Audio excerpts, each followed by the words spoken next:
A man could now face the death penalty after he allegedly stabbed a woman to death on a train in North Carolina. Doug Luzader has more from our nation's capital. And the president also reacting to the shocking murder of 23-year-old Irina Zarutska, a Ukrainian refugee who was brutally stabbed to death while riding a train in Charlotte, North Carolina. Also jarring, the 13 mugshots of the suspect, DeCarlos Brown, who was walking free despite a lengthy criminal history. And here's a picture of it. This is the picture of it. On social media, the president posted a video about the attack. We have to respond with force and strength. We have to be vicious just like they are. A prime example of what inhumane treatment does look like is a case Donald Trump is quite familiar with, involving the now exonerated Central Park Five, who were wrongfully convicted of the rape of a white jogger more than 30 years ago. You will remember Trump took out a full-page ad in 4 major New York City newspapers, calling for the state to adopt the death penalty and use it on the teens, something he has never apologized for. Mr. President, will you apologize to the Central Park Five? They've been exonerated. You have people on both sides of that. They admitted their guilt. If you look at Linda Fairstein and if you look at some of the prosecutors, they think that the city should never have settled that case. So we'll leave it at that. Greetings from the east, the north, the south, and this wicked-ass West. The topic, Donald Trump. Where is your outcry for NOLAN whales? The questions, why you think Donald Trump has exercised his right to remain silent in the case of NOLAN whales. Let's get into it. I am your host. I am the one. Okay, here's what I think. Your president, Donald Trump, there's not an outcry for the death of NOLAN whales. Now, if the shoes was on the other foot, if this whole incident was in reverse, think about this for a minute. 3 black guys, 1 white guy. The 3 black guys come back home. The white guy do not come back home. And they go home. Where's so-and-so? Where's Ryan? He didn't come back with us. Where's he at? I don't know. And then they find the body of Ryan. Mind you now, 3 black guys, 1 white guy. There would have been an outcry immediately. And if his body was found, you would have immediately heard from your president, Donald J. Trump. But there's no outcry. I remember back in, I believe it was the 80s, and the incident happened in Detroit. I'm sorry, not Detroit, but New York. I remember it. Donald Trump took out an ad in a newspaper. He wanted immediate justice. There was a case in North Carolina where the black guy stabbed a white woman on the train. Most white Americans were outraged. They wanted instant justice because they are their ancestors. Back in the day, if you made an accusation, a white person made an accusation against a black person, there's many, many, many incidents. Emmett Till come to mind. Black Wall Street come to mind. Rosewood come to mind.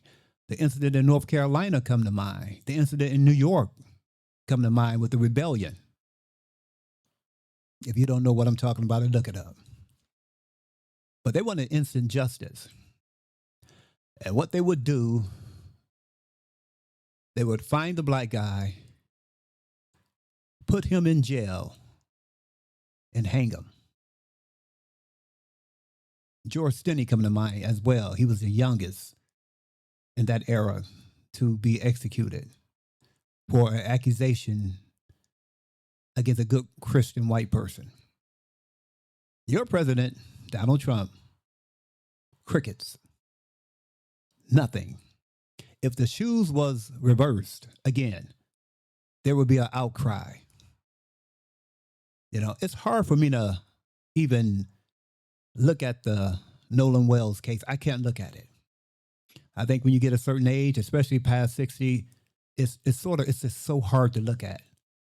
When I see young black males or females, it doesn't matter. Or any young person for that matter. Any young person, it's hard to look at. You know, you used to sort of shake your head because they die so young. But when it comes down to justice in America, there's not a major outcry. You will have to go and just continue to knock on the door of a prosecutor. You must continue to just go after them before they'll turn around and say, oh, okay, we'll look into it. You know. But the President Donald Trump, your president, you know, it would have been an outcry if it was 3 black guys and 1 good Christian white boy. It would be a total outcry. And he would want justice immediately. As a matter of fact, he would take out a full-page ad in every newspaper. Today is different, so he wouldn't have to use the newspaper. On this, what is it? Trump Truth, whatever the hell his thing is. And Twitter, or X, whatever they call it. He would have made sure that somebody did something about this. But in this case, he exercised his rights to remain silent. And of course, in this country, they'll tell you racism don't exist. Oh, that was a thing of the past. We don't base things on race. But of course, in this case, silence. You don't hear anything. It's a total disgrace. And guess what? It's clearly seen. And you will hear people, even to this day, they will tell you it's not about race. What a sick country we live in. Let's go to the next clip.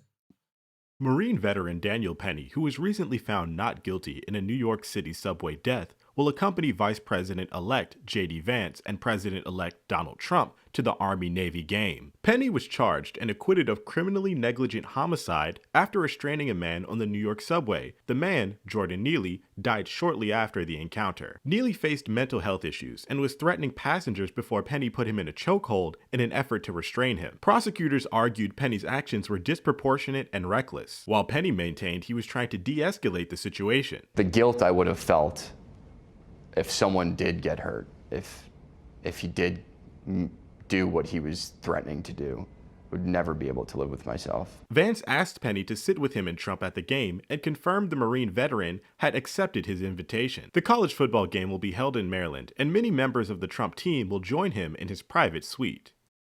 Okay, so let's get this straight.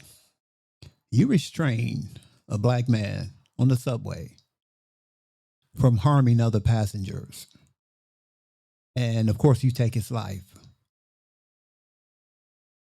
Somehow that catches the president's and the vice president's attention. The guy that killed him is white. The dead man is black. So somehow that catches the president's attention. And he invites you to go watch a football contest with them. You think about this from any other incident, from any other scenario, rather. Now, think about it. Let's suppose I restrain a person on the subway. You think for a minute they're going to call me, the vice president and the president, and want me to have dinner with them. Now, take this whole incident and you switch it around. A black man restrain a white man, and a white man's life is taken. think you're going to get a call from the president. Hey, why don't you come to the White House and have dinner with us? So I'm going to show you this just to say this is about race. Let's be clear about that. It's about race. Because if the shoe was on the other foot, you would get no invitation. It's just that simple. Now, I remember back when Larry Holmes was the heavyweight champion. And he fought a white guy. I forgot his name, Jerry Cooney or something like that. I forgot his name. And I seen the fight. This was a long time ago. To me, Larry Holmes was winning. On the scorecard, because of the judges, he was losing. But, Larry Holmes took care of business and put him down in the late round. But my point is this. At that time, there was no white heavyweight champion. So the president at the time, which was, if I'm not mistaken, it was Ronald Reagan. I could be mistaken, but I think it was Ronald Reagan. But he put a phone in Jerry Cooney's dressing room. And I hope I'm saying his name right. So if he won the match, he would have got a call from the president. Now, mind you, Larry Holmes was the champion. Of course, Larry Holmes black. They did not offer him a phone in his dressing room if he won. And they will tell you in a minute, this is not about race. Listen to what I'm saying. Larry Holmes, the champion. He's fighting a white guy. They put a phone, the president put a phone in his dressing room, the white guy, Cooney, if he won the boxing match. Now, Larry Holmes, he get no phone. And they'll look you straight in the face. No, it's not about race. Well, call me Boo-Boo the Fool. That's what you call me. It's always about race. Now, the young brother, all I can say is rest in peace. You probably will not get justice in this case. I mean, you probably will not get justice. This is America. But again, I will end on this note. The Bible makes it clear. I'm going to keep saying it video after video after video. Judgment is coming to America. You can believe that. Judgment will come to America. I may not see it. I may be stretched out in the grave. I'll be gone, but I'll still be watching. The Bible makes it clear. But be sure, your sins will find you out. In other words, your sins will search you out. The Bible makes it clear, for whatsoever a man sow, sowing means put in the ground, that you shall also reap growth. Thank you for watching. I am your host. I am the one.